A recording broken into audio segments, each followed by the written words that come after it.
base hit. He is on fire, so let us address that with Blake Murphy. Time for the big board, presented by Bet365. Here is Blake.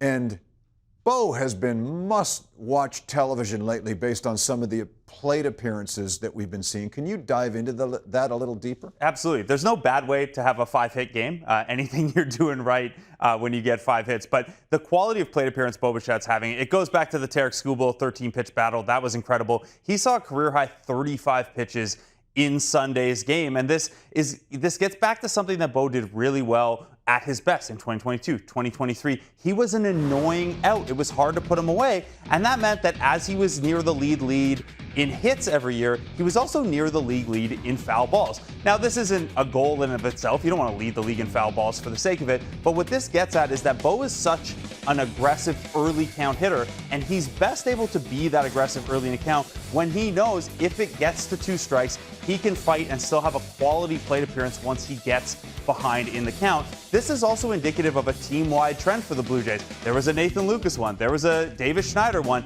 No team has had these 10-plus pitch plate appearances as often as the Blue Jays. Now, they've only gotten 2 hits out of those, but they've walked 10 times. And most importantly, you get the pitch count up on a top starter like Bichette did to Tarek Skubal the other day. That kind of long plate appearance, especially against elite starters, is going to be very valuable in playoff games. That picture you just showed of him reminds me that I kind of missed the flow. But then again, maybe not. He's hitting with short hair.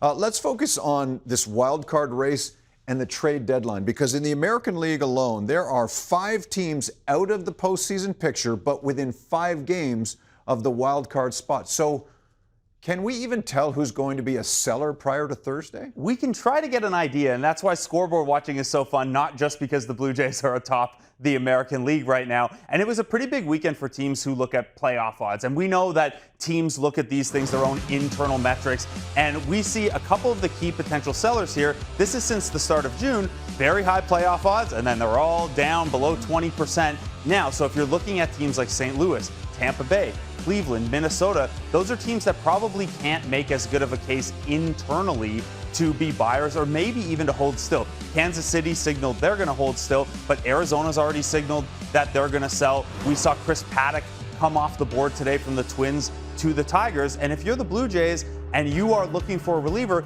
well, if these teams start selling, that's a whole bunch of supply that is going to enter the market potentially between now and Thursday. The specific names maybe aren't that important to you, but the number of guys available, very important, because we've heard up to this point that the price tag on top relievers is going to be pricey. Maybe not so much if teams like the Rays and the Guardians bow out. You may have noticed a name missing under that Cleveland Guardians column. We'll address that when we come back on Blue Jays Central. That is Blake Murphy, and that is the big board.